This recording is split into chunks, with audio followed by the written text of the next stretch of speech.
Publicite en la radio. 3755-525819. Publicidad @laradio899.com.ar. ¿Querés mejorar tu imagen en las redes sociales? Gustavo Cus te propone books dedicados para vos, tu empresa, proyectos y trabajos con la mejor calidad. Gustavo Cus, tu fotógrafo personal. WhatsApp 3755-564816. En Facebook, Cus Fotografías. Sabores te recuerda. Pizzas, empanadas, milanesas. 425-027. Espero tu llamada. Toma agua pura. Te cuidas vos y tu familia. Te instalamos en forma gratuita un purificador de agua para que lo pruebes. Asesórate con Jorge Cus. Teléfono 3755-525819. Los misioneros ofrecemos naturaleza.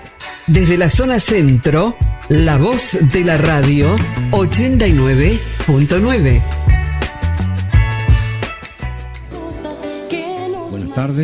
Buenas tardes a la audiencia del 89.9.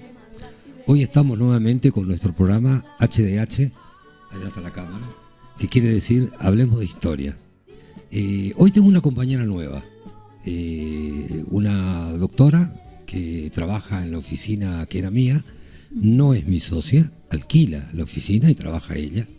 Yo trabajo en mi casa que está al lado y cariñosamente yo le digo sobrina y ella me dice tío. Exacto. La razón por la cual, pero no somos parientes, no somos nada, somos simplemente amigos. Pero nos decimos tío y sobrina. Así quedó y así fue y así seguramente va a seguir siendo. Gracias señor Cus por estar acá. Gracias al Intron que nos permite estar acá. Gracias a la producción. Gracias a los oyentes. Gracias a todos. Esto es un hobby. No es una cátedra de historia. No es una clase de historia. Esto es simplemente dos personas, o tres a veces estamos, que nos reunimos para hablar de historia, inclusive con datos que pueden no ser correctos. Por ahí nos podemos equivocar en una fecha, nos podemos equivocar en un nombre, porque no somos profesores de historia, somos ciudadanos comunes que nos gusta la historia. Bueno, hoy estoy con mi sobrina, te doy la palabra para que saludes a la audiencia. Muy buenas tardes, muchas gracias doctor Javier Millán. Así es, por ahí van a escuchar que yo le digo tío, y es como lo explico con anterioridad. Con respecto a lo que está diciendo el doctor, que por ahí no tenemos los datos correctos, que puede haber algún error, porque es en realidad como una juntada donde se habla de historia. Sí señora, así es. Donde se comparte. Y hoy es el último fin de semana del mes de septiembre. Y nosotros pensamos, con el coproductor, el doctor de Oro, que es el coproductor del programa, que hoy no pudo estar acá, nosotros pensamos que el último jueves de todos los meses vamos a hacer un reconto de lo que pasó en el mundo, de las cosas más importantes. No sé si las más importantes. Claro, ¿no? Pero lo que se considera acá en esta mesa. ¿No? ¿Vos tenés punteada algunas cosas? Yo traje alguna punteada. Tengo, por ejemplo, doctor, sobre el 6 de septiembre, ¿sí? Del año 1522. Tenemos como dato, por ejemplo, que Sebastián Elcano, con 18 hombres, eso es lo que usted me estaba explicando hace un rato, y me gustaría que le explique a la audiencia, ¿sí? Que arribó a España y por qué fue el primer capitán en dar la vuelta al mundo. Bueno, vos sabés que esta es una historia muy apasionante, la de Sebastián Elcano, porque no todo comenzó con Sebastián Elcano. El jefe de la expedición era Magallanes. Claro. Y Sebastián Elcano era el segundo de Magallanes. Entonces partieron desde España con una flota grande, eran varios barcos y muchos hombres, y muchas provisiones y muchos pertrechos, porque la idea de España era encontrar un canal que una el Océano Atlántico con el Océano Pacífico, que ellos sabían, o sea, ya sabían que no se trataba de la India, Sabían que acá era un continente nuevo que dividía el Océano Atlántico en dos. Y tendría que haber un canal Claro, que estaban una los dos explorando. océanos. Estaban explorando.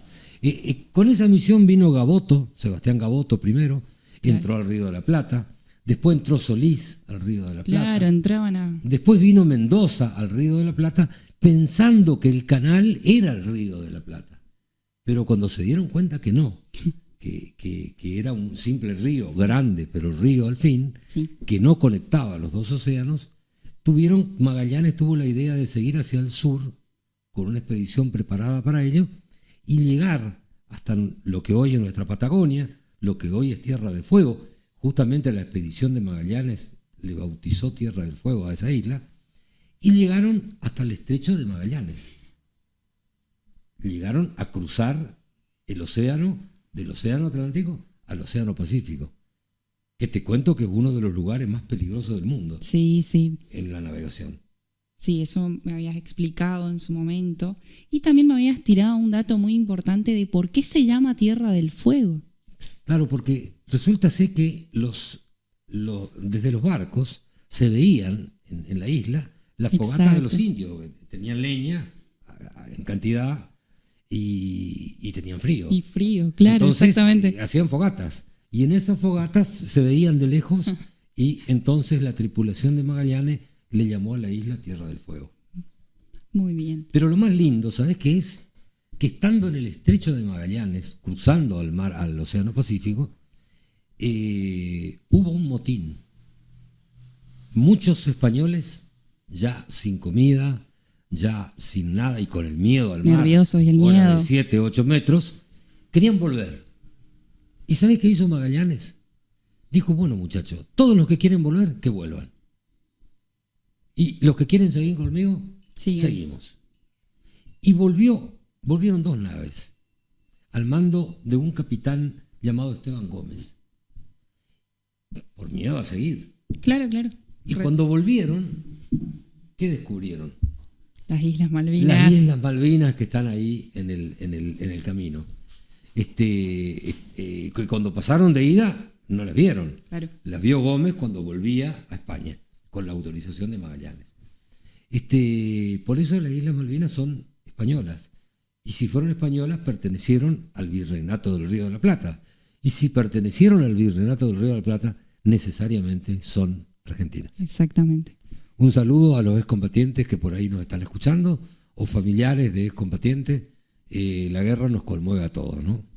Y sobre todo la guerra de Malvinas. Bueno, esta fue la primera vez que, te digo más, Gómez, en su libro de navegación, las llamó Islas San Antonio, no las llamó Malvinas.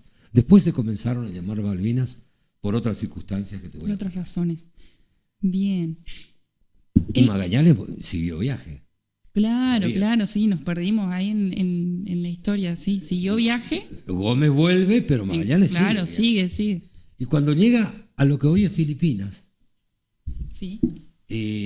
los aborígenes lo matan. En una batalla muere Magallanes y sigue al mando de la expedición, cada vez con menos barcos, cada vez con menos hombres, porque iban muriendo, no Provisiones, solo claro, en la guerra, claro, enfermedades, sino por enfermedades.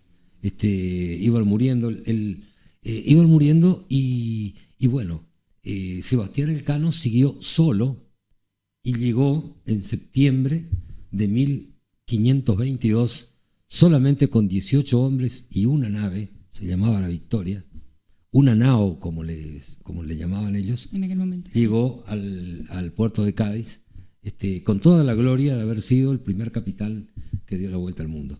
Pero lo último que te quiero contar, antes de darte la palabra, Bien.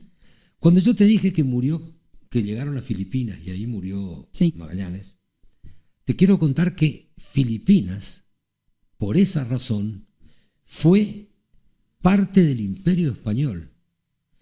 Y uno de los hermanos de San Martín, que se enroló al ejército español, fue jefe militar de la guarnición de Filipinas. Viste que San Martín vino a la Argentina, vino a las Provincias Unidas a pelear por su patria, pero uno de los hermanos de él fue designado por el rey de España jefe militar de lo que hoy es Filipinas, que tenía una guarnición militar de España porque era parte de España. Fue descubierto por Sebastián Elcano y Magallanes. Bien, doctor. ¿Te gustó esa? Sí, un dato extra. Bueno, lo que sí estaba hablando y estaba notando que aparentemente, según lo que escucho en los programas, usted ama a San Martín. Es como que todo lo que se basa en la historia que usted va narrando, siempre se habla de San Martín. Todo gira en torno a San Martín. Bueno, vos sabés que San Martín es amado por todos los que les gusta la historia. No conozco, hay algunos historiadores que lo odian a San Martín junto a Bolívar. Historiadores nuevos.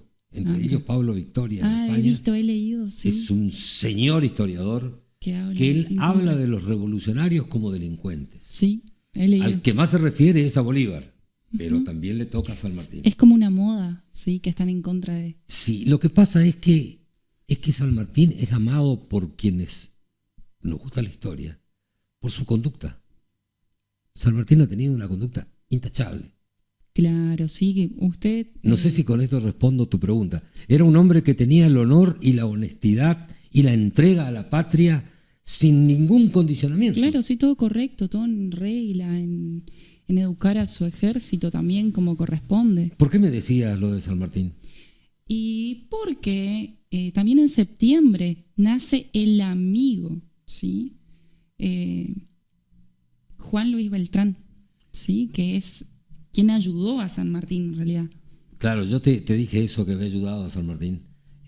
Pero San Martín no hubiera llegado a Perú si no hubiera sido por Juan Luis Beltrán.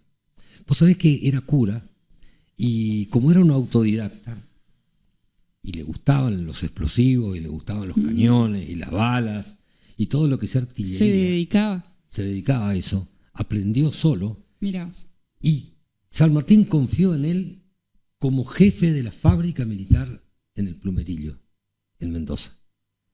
Fray Luis Beltrán organizó toda la fabricación de armamentos y de la reparación de la artillería con la que San Martín llegó a Chile y ahí a Perú.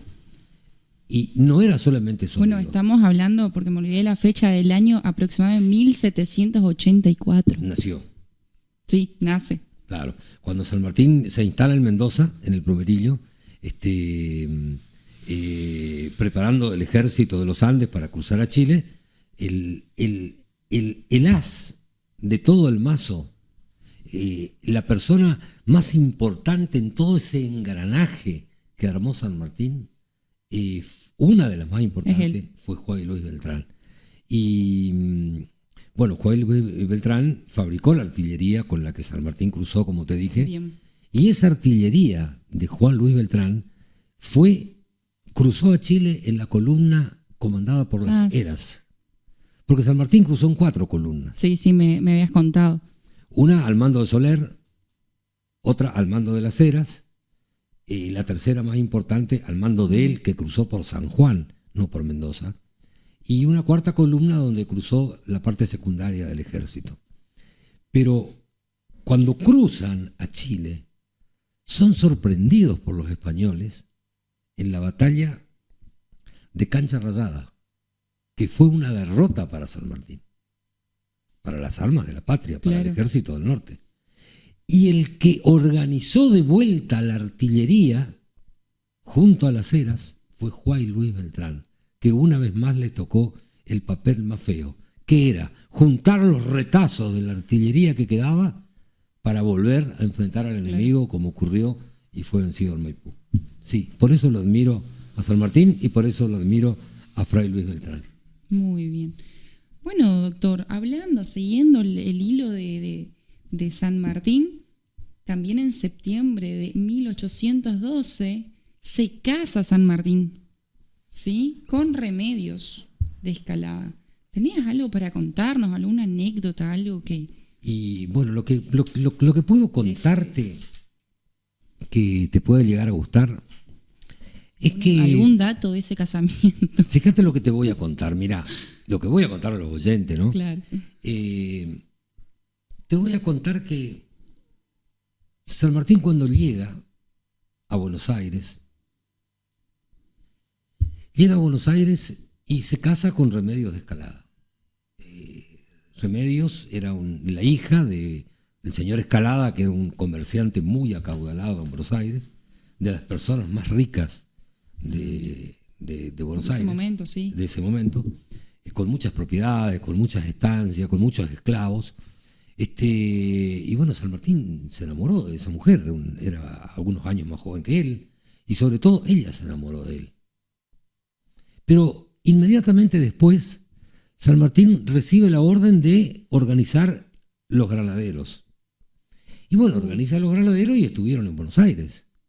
Pero después, designado como jefe del Ejército del Norte, a los pocos meses le ordenan bajar a Mendoza para organizar el Ejército de los Andes. Y cuando él está en Mendoza, manda una carta al padre, fíjate cómo eran las costumbres de la época, claro, para que el padre le mande la hija, y eso que era su esposa.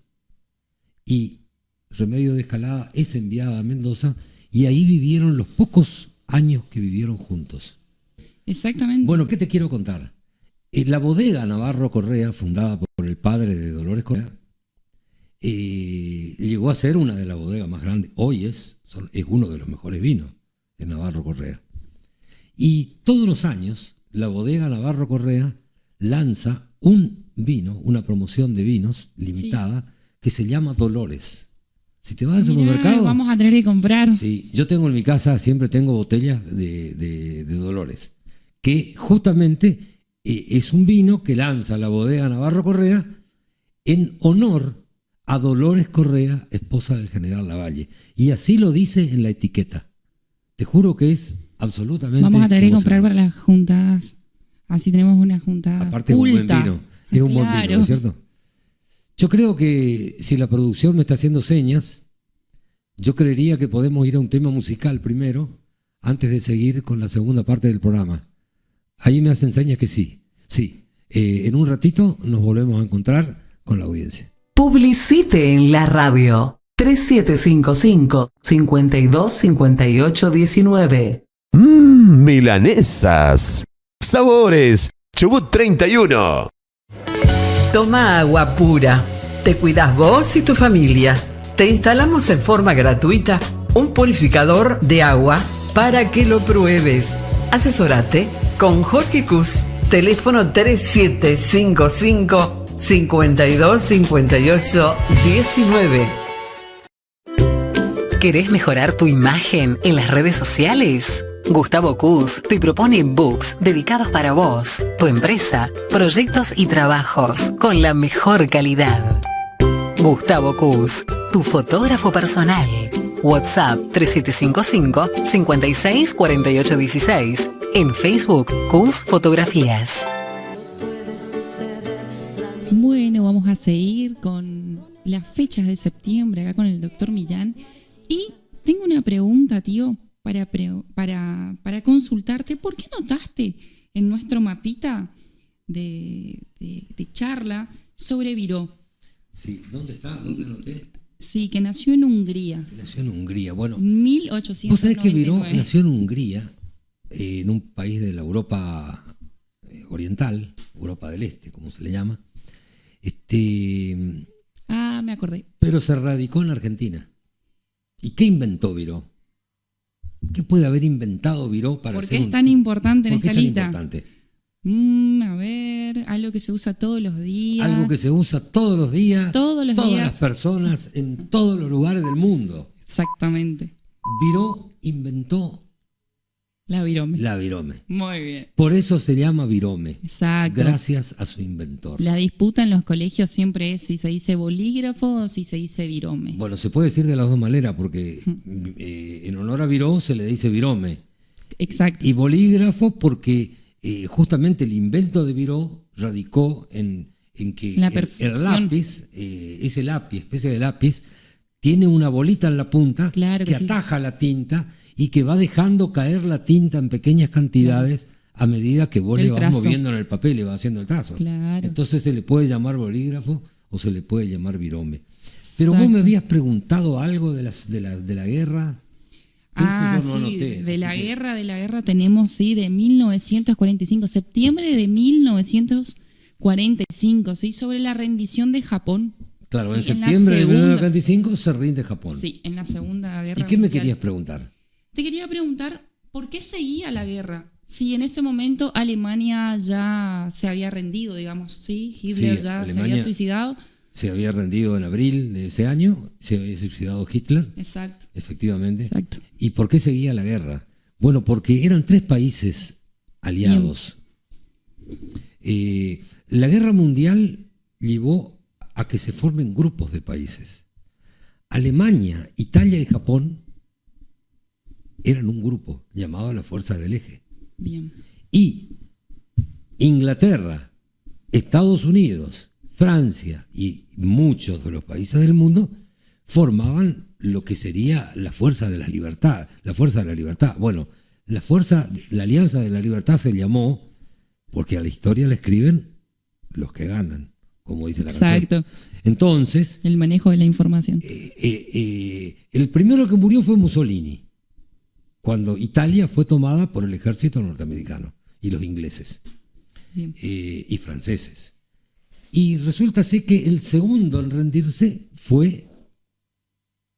se suicida Hitler, asume la jefatura del Tercer Reich el general Dönitz, que era el jefe de los submarinos, del escuadrón de submarinos del Führer, de Hitler, y un señor, un tipo como Rommel, un tipo, a pesar de haber peleado para Hitler, porque peleaban por Alemania. Claro, ¿verdad? exacto. A pesar de lo malo que fue Hitler, digamos, hubieron generales que se destacaron por ser personas correctas y peleaban por su patria. Bueno, uno de ellos fue Rommel, como te conté, y otro de ellos fue Dönitz, que asume la jefatura de Alemania y se rinde ante los rusos y ante los aliados. Perfecto. Pero ¿qué pasaba? Japón seguía resistiendo. Japón tenía una fuerza naval enorme. Y entonces la guerra siguió en el Océano Pacífico contra Japón. Y recién termina en septiembre de 1945. Exacto. Te quiero contar que desde que cae Alemania hasta que cae Japón fue la etapa más sangrienta de la guerra. Porque cada metro que hacían los aliados norteamericanos e ingleses en las islas de Japón, cada centímetro le costaba miles y miles de vidas. Porque los japoneses en cada isla apostaban, qué sé yo, 15.000 hombres y se rendían 8. Exacto. En una isla previa a Japón, en el sur de Japón, apostaban 20.000 soldados y se rendían 15. Nosotros en Malvinas nos rendimos con 20.000 casi, sin quitarle mérito. Pero lo que pasa es que nuestro ejército en Malvinas no pudo seguir peleando por la superioridad tecnológica de los ingleses. Era una guerra no teníamos suicida. cómo. No había cómo. Y a medida que pasan los años uno lo va viendo y se va dando cuenta. Exacto. Pero en ese momento entre Japón y Estados Unidos tenían una tecnología más o menos igual. Entonces se rendían 15. ¿Y qué tuvieron que hacer los yanquis para terminar con una masacre? Con esa masacre tuvieron que tirar 2 bombas atómicas, una en Hiroshima, que fue la primera, otra en Nagasaki, que fue después, y a partir de ahí Japón se rindió y terminó la guerra. Terminó la Segunda Guerra Mundial cuando se rinde Japón en el Pacífico. Te cuento que las 2 bombas atómicas fueron un verdadero genocidio. Claro, exacto, sí. Porque a la historia la escriben los que ganan, ¿no es cierto? Exacto. Y hoy quedaría como que Japón son los malos y merecían una bomba atómica. No. La bomba atómica, ese tipo de armamento contra la población civil, ya estaban prohibidos en todas las convenciones internacionales de la guerra. Prohibidas. Y sin embargo, se ejecutó y lo hicieron. Pero a la historia la escriben los que ganan y los malos terminaron siendo siempre los japoneses y los yanquis los salvadores. Exacto. Así funciona la historia, ¿no es cierto? Qué sencillo es escucharlo así, porque cuando uno lo estudia por ahí bajo la presión, cuando los chicos van al colegio, no es tan didáctico la información y después con los años uno se olvida. Siempre está bueno reconocer, estudiar, repasar.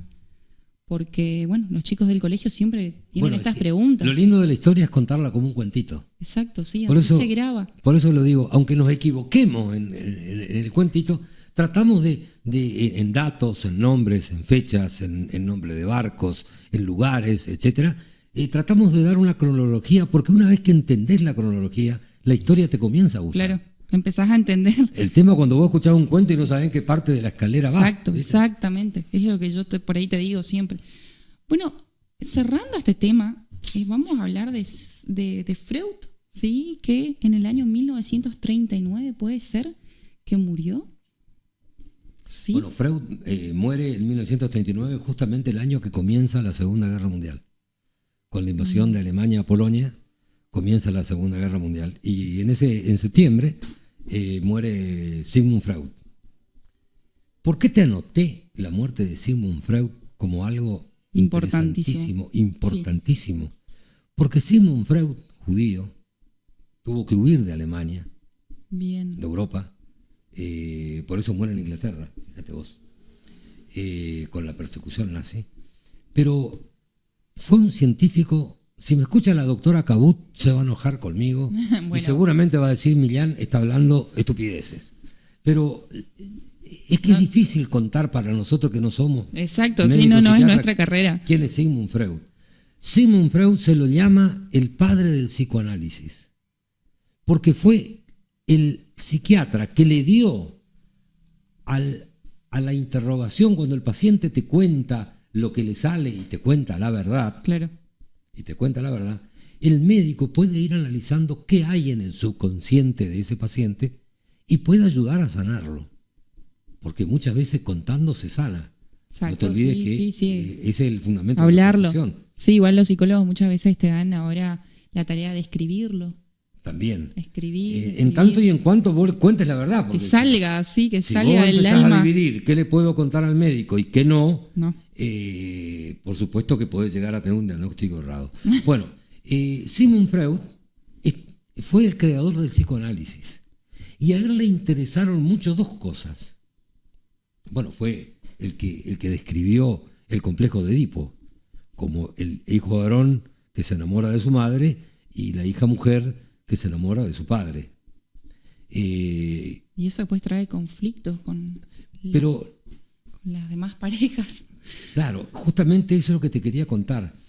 Sigmund Freud escribe 3 ensayos donde afirma que el problema psiquiátrico o psicológico de todos los hombres está en el subconsciente y se genera o se dispara más o menos a los 5 años, cuando se produce la castración fálica, creo que él lo llamó, que no es una castración física de cortarle el pene al varón o los órganos sexuales a la mujer y utilizarlos, sino que es una castración mental, psicológica, cuando el niño se da cuenta de su sexualidad. El varón de que tiene el pene y de la mujer que no lo tiene, y dice que ahí, en los problemas que hay en ese momento de la infancia, de manera subconsciente, según cómo sea el concepto que tiene el niño de la figura paterna, de la figura materna, si son cariñosos, si son violentos, si es alcanzable para él o no, ahí se producen la mayor cantidad de enfermedades psiquiátricas, digamos, o de complejos que va a tener el hombre a lo largo de su vida, claro, en esa etapa. Que son problemas de origen sexual, pero no de origen en la relación sexual en sí misma, claro, sino lo hablo en forma los vínculos quizás, cómo se va a vincular. Los vínculos sexuales con su madre, claro, y con su madre, y eso va a dividir, ahí aparecen las fantasías, etcétera, que están las fantasías que se cumplieron, las que no se cumplieron, y lo las estoy que no se dicen con mucha seriedad en esto, estoy hablando con mucha seriedad, porque eso da lugar inclusive a personas malas, a personas agresivas, exacto, no solamente a personas homosexuales o no, sino a personas malas, a personas agresivas y hasta asesinos. Exacto, sí, ahí se vincula con nuestra carrera directamente. Sí, señora. Sí, cuando leemos algo y no podemos creer lo que sucede. Muchas cosas sabemos nosotros los abogados, los penalistas, que tienen origen en un complejo sexual del hombre. Desgraciadamente. Sí, es un tema serio, grave, y para tratarlo con mucha seriedad, justamente. Y vos sabés que todos los delincuentes, grandes delincuentes que yo he conocido en mi vida, algunos defendidos y otros no, Claro. Todos tienen problemas con la mamá. Todos. Exactamente todos. Son problemas que tienen con la madre. Claro, hablo de personas varones. ¿Y por qué problema con la mamá? Por ese Edipo, En ese momento, claro, de los Edipo que 5 se años. resuelve a los 5 años, ese enamoramiento de la madre. Seguramente, si quienes defienden a mujeres lleguen también a la misma conclusión en ese sentido, ¿viste? Pero eso es lo que yo probé. Claro, eso es La lo criminalística, vos sabés que es importante, ¿no? Sí. Y sobre todo en Argentina, porque tenemos un No. criminalístico muy importante. Este tema sí es grave, aparte de profundo. Y ahora que me decís, sí, es la etapa donde los niños le dicen a la mamá: sos la más hermosa del mundo, Por supuesto. sos la más importante, todos cosechan flores para sus madres. Es un enamoramiento Es algo que nos que sí, sobrepasa. sí o sí tiene que pasar Sí, para sí. que los hombres podamos crecer. Ahora, cuando pasamos ese escalón, Claro, es la etapa donde pueden la... aparecer problemas. Claro. O sea, Por por eso. eso las madres, ahora se busca mucho que las madres traten de no explotar. Antes no se hablaba de esto. Hoy en día es: mamá trata de no explotar ante situaciones difíciles con sus hijos. En algún momento las mamás de hoy en día gritan porque no se aguanta por ahí 24 horas al día continuo. Pero ya no es como era Pero yo hace quiero una contarte- generación atrás, por ejemplo. Quiero contarte algo. Ojalá que la doctora Cabut no me esté escuchando. Porque Que apague, sino que apague la claro, radio. Sino que apague la radio Un ratito. o apague el stream en un ratito, porque te cuento algo, sobrina. Es tan profundo esto, es tan profundo esto, que todos los hombres, cuando nos destetamos, por darle en algún momento el Es que ternero... sí, se destete, empieza a dar se llama cuenta destete. ¿viste? Tiene Este, que ir solo. Cuando nos destetamos, tenemos problemas porque nuestros padres generalmente suelen, y sobre todo en las generaciones nuestras, nos educaban con violencia. Exacto, sí. ¿Vos tenés idea el daño que le causa a un niño un padre violento? Pero no un padre que le dé un chachacola, porque con el chachacola los mamíferos educamos a nuestras crías. Exacto. Vos ves por televisión Sí, el yo- leoncito cómo le trata a la leona. Exacto. Le agarra, le sacude, le lleva o una osa al osito. Es cierto, sí, es Lo cierto. educa a los ocos. Sí. Pero a los ocos. En realidad no le está maltratando, sino que le está dando una guía, porque Pero vos ellos no tienen imaginate como... lo que es un padre borracho, un padre realmente agresivo que le pegue con un palo a un Sí, niño. no, sucede. No con la mano, sino con un chachacola es necesario. ¿eh? Nosotros no teníamos psicólogos y gracias al Yo chachacola somos lo que somos. Yo tengo así un nene y por ahí le digo: bueno, vamos a ver si está la varita, y de repente se vuelve todo amor y paz y respeta, así que por ahí... Bueno, pero tu hijo es muy educado, ¿no? Algunos Realmente límites. Sí, Mateo una es- fortuna de hijo que tenés. Mateo es educado, es educado. Ahora me hace acordar al Tote, ¿no? Cuando era chico, así igualito, inquieto, conversador. Hablo del Tote, mi hijo, ¿no? Sí, sí, sí. Pero vos sabés el daño que le hace a las personas un padre violento. No, sí, obviamente. Y no tanto la madre violenta. Porque la madre con el hijo Es tiene otro un vínculo, es biológico. distinto, sí, Son es el cierto. mismo cuerpo. Una vez se separaron cuando cortaron el cordón umbilical. Es verdad. En cambio, el padre con los hijos tenemos un vínculo Debe ser la psicológico. protección, debe ser la protección. Tenemos un vínculo psicológico. Vos fijate que el lugar donde el ser humano estuvo más protegido fue en el seno materno. Por eso, ante cualquier proceso de desprotección que sufra el individuo, ya sea porque lo dejó su esposa, porque está enfermo, porque le duele algo, se acuesta en posición fetal. Exacto. Porque ahí estuvo más protegido. O cuando pasan cosas decís: ay, mi Dios, o por ahí decís: ay, mamita, o alguna cosa así, se te salen esas Sí. palabras y Sí. Los viene chicos de algo. cuando se caen no llaman al papá.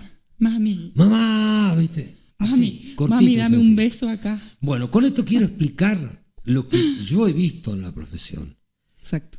y lo que he leído en criminalística. La violencia materna genera muchísimo menos daño psicológico que la el padre. violencia paterna. Los padres borrachos, los padres que castigan a su hijo con un rebenque, que le imponen como penitencia estar de rodillas Sí. sobre maíz, sobre poroto. etcétera, etcétera, como era en nuestra época y Sí. todavía lo sigue habiendo, le generan un daño terrible. Sí, es así. El padre, no con esto quiero decir a los oyentes que no tomen, simplemente les quiero pedir, como ser humano, que cuando tomen, no le repriendan a sus hijos. Déjenlo para reprenderlo después. Claro, no. Y yo con esto me estoy hablando a mí mismo también, Claro, porque sí. no vas a pensar que yo soy el angelito No, que no, lo hice en macana algún criando a mi momento, hijo. claro, sí, es así. ¿Viste? Pero el consejo es, cuando estén tomados, dejen para después, porque el exceso les genera un daño terrible. Y la cárcel está llena de personas que han sufrido violencia por parte del padre. Exacto. Así de cortito. De todos modos, hablando del alcohol, del padre violento, del padre que consume alcohol, estamos también, o sea, en el mismo hilo hablando de Dios, ¿sí? Porque, a ver, la palabra de Dios lo que nos dice es no consumir alcohol. ¿Por qué no consumir alcohol? O sea, hay razones específicas y es justamente porque el hombre es la cabeza del hogar. Es la protección, es la guía. Bueno, o sea, en la Biblia tomaban vino la gente, ¿no? Sí, La Biblia lo pero cuenta. dice yo. Pero es tomar con racionalidad. Claro, o sea, no los excesos, ¿sí? Los excesos. No quiere decir que no puedes tomar en un cumpleaños, en Navidad, pero todo tiene un límite. Si Todo no tiene puedes un límite. llegar todos los días a tu casa ebrio, porque sucede. Bueno, también Sucede. matrimonialmente sería lindo que pelees con tu señora si querés pelear, Un rato. pero no cuando estés borracho. Exacto. Porque con Claro. una cerveza, Y sabemos que ahí se denuncian, ¿no, doctor? por supuesto, ahí vienen, Bajo efectos del alcohol ahí surgen las vienen denuncias. todos los problemas habidos por haber. La- Y el daño que le hace a los hijos No, es los chicos. no, irreparable. sin. Vos sabés, sobrina, que hablando de criminología, Bien. con el tema de Freud, también en septiembre de no sé qué año, yo creo que vos tenías anotado en tu machete, ¿De Freud? de Bucetich. Ah, Bucetich, acá está. A ver, es en 1891, ¿sí? De Juan Bucetich. En 1891, Que también un dato importante Bucetich, para un argentino, criminalística. descubrió que las personas tenemos una identificación única, que son las huellas digitales. Y en el mes de septiembre de 1891, Bucetich comenzó a armar las primeras fichas con huellas digitales para identificar a las personas. Bien. Bueno, es importante el aporte de Bucetich, ¿no? Los crímenes se resuelven, gran parte de los Sí, crímenes por las huellas. por las huellas digitales. digitales. Hoy por las cámaras. Hoy- En el mundo moderno, las cámaras que todo el Sí, mundo tenemos en casa, exacto. la municipalidad, los gobiernos tienen, se descubren delitos. Pero muchos delitos se descubren por Pero las de huellas todos digitales. modos es necesario las huellas. Porque si vos me acusás de algo y yo justamente entré a esa casa y salí y no cometí ningún delito. Alguna huella tiene que haber habido tuyo o no haber. Exactamente, si yo según formé el caso. parte del delito, alguna huella sobre. Vos sabés que la masacre de Panambí, juzgada, donde yo tuve la oportunidad de participar en un juicio que fue el más grande capaz de la historia de Misiones, fue el más grande de mi vida sin duda, y nos cambió la vida a todos los que participamos en ese juicio, sea como investigadores, sea como abogados, sea como jueces, o sea como simples sumariantes, ayudantes del juzgado, a todos nos cambió la vida, porque fue realmente una masacre. Y puedo hablar de esto Fue un terror. por la amistad que me une a ANAC, a quien defendí como creyente, que fue el único sobreviviente de la familia ANAC. Con él acusamos, digamos, a los... Bueno, ese juicio se resolvió en gran parte gracias a las huellas digitales, porque había quedado en una caja una huella digital nítida de uno de los acusados, Mira. que fue descubierta por un gran perito que tuvo la policía de Misiones. Un señor, mi amigo, y si me está escuchando, lo saludo. Ojalá me esté escuchando, que fue el ¿Quién, perito doctor? Malosky. Un saludo para. el Llegó perito. a ser comisario general, Un orgullo. igual que yo, pero no igual que yo, porque llegó a ser tercero de la policía, jefe de seguridad, que es un honor. Su jefe. No, y sí, jefe de acá son seguridad todos jefes. O es sea, la mesa chiquísima de Claro. la policía. Bueno, él resolvió esa causa gracias, él encontró varios rastros biológicos, pero él encontró la huella digital que permitió la imputación temprana antes de que los tipos borren todo el resto de las huellas, o se vayan, o se profuguen. O desaparezcan. Encontró la huella en una caja que permitió identificar a uno de los delincuentes y permitió apresarlos a todos mientras se seguía investigando y consiguiendo el resto de la prueba por la cual todos fueron condenados. Bueno, el sistema de huella digital como identificación de personas, porque todos tenemos una huella digital distinta, sí, obviamente, nadie tiene una huella idéntica. A los 6 meses se forman nuestras huellas digitales, terrible, creo. ¿no? Sí. Bueno, fue Vucetich. En el vientre materno. Mira vos. Sí, cuando estás en el vientre se empiezan a formar tus huellitas. Creo que si algún médico está escuchando, yo creo que en algún momento así era la información. También ¿sí? que apague la radio un ratito. Por favor, los doctores, los médicos. No, sí, creo que sí, era así. Bueno, te cuento. Y la Escuela de Criminalística de la provincia de Buenos Aires se llama Instituto Juan Vucetich. Exactamente. Justamente en honor a este señor que hizo un trabajo estupendo. Para la resolución de los casos. Incluso ahora con el celular teníamos. Ahora ya no están mal las huellas. Ahora tenemos las huellas genéticas, que también se dio en ese caso que conté, en la masacre de Panambi, donde las personas a veces nos dejamos las huellas digitales, pero dejamos cuando tocamos el micrófono, las cosas. Cuando nos tocamos nosotros, cuando tocamos la ropa ajena, cuando tocamos un sillón, una silla, dejamos rastros digitales, genéticos, que nos identifican como partícipes del hecho o no. ¿No es cierto? Pueden inculpar o exculpar a una persona. Y bueno, hoy en día en el mundo moderno las cámaras hacen todo. Es lo que hablamos siempre con los colegas, que hoy en día no te podés ocultar, no podés mentir. Ocultar. Y como abogados también se dificulta. Antes un abogado le decía, no, vos decís que no fuiste, que no estabas, y hoy en día no funciona así. Y esto no es nada. ¿Y el celular? No funciona así. Hoy cualquiera tiene un celular, te está filmando quién está, quién no está. Exacto. ¿Recuerda la causa de Zárate, donde unos chicos pobrecitos que están presos a perpetua? Y lo digo pobrecitos sin faltarle respeto a la víctima, que fue la que llevó la peor parte. Y sin querer, esto lo hicieron queriendo. La pobre víctima fue elegida al azar por estos señores, por estos delincuentes, y fue asesinada. Pero también los asesinos son pobrecitos. Me dio esa impresión cuando vi el juicio por televisión de chicos que capaz ni sabían lo que estaban haciendo. O sabían, pero no tenían conciencia de las consecuencias. ¿Viste? No quiero quitarles culpabilidad, fueron condenados a perpetua, están condenados, pero y hay que creer en la justicia. Nosotros tenemos que, cuando hay un fallo firme, hay un fallo firme. Claro. Ahora, pero más que nada algo de fíjate sociología. Que todos fueron identificados porque los propios chicos filmaron el momento que le estaban pegando, la riña, la agresión física, filmaron, riña es cuando hay agresión mutua, acá no hubo agresión mutua. Filmaron con sus celulares y de distintos ángulos y pudieron filmar cómo le pegaron, cómo atajaban a las personas para que no se metan a separar mientras le pegaban, cosa que es algo brutal, porque si me venía a pegar, me viene a pegar uno, y bueno, yo de uno no tantos, tengo posibilidad de defenderme, pero si me agarran entre 5 y 2 o 3 atajan, que no me vengan a ayudar mis amigos, quedan realmente en una indefensión total y fueron condenados todos por homicidio. Por partícipes también, todos por homicidio con alevosía, que es justamente matar. Claro, en ningún momento alguno de los amigos se dio cuenta de lo que estaba pasando, no atajó, o sea. Parece que se dieron cuenta porque no era la primera vez que lo hacían. Yo lo que quiero decir no es sacarle delincuencia a esos chicos, son chicos malos. Claro, sí, obviamente. Ahora lo que yo quiero decir que son producto del mundo moderno.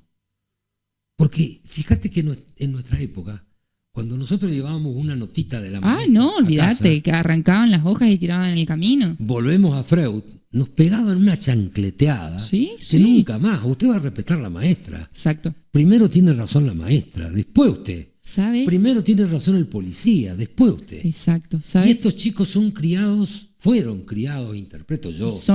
Fueron criados, claro. Ahora, sí, se entiende. Como muchos jóvenes, En el mundo donde la maestra no tiene razón, Exacto. el policía no tiene razón y donde los padres le dejan a los chicos hacer lo que quieren. Exacto, donde la maestra no es nadie, no manda, no es la mamá, el policía Falta los ojos no que tiene le da autoridad. la leona al leoncito para educar. ¿Sabés qué pasó esos días? Estaba yo ahí en el estudio y escucho que pasa una mamá y le dice a su hijo, el colegio no te define.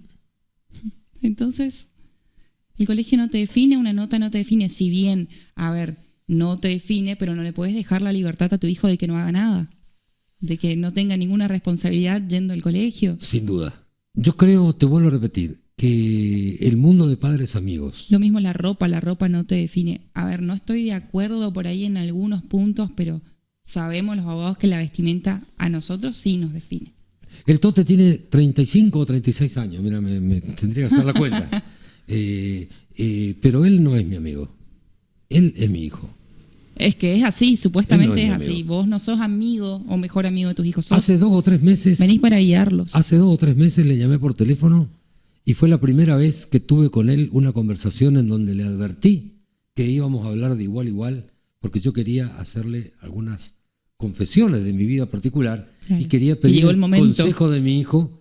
Exacto. Le digo, dame tu consejo. ¿Qué hago? Hombre, no porque yo vaya a hacer lo que vos decís, pero voy a tener en cuenta.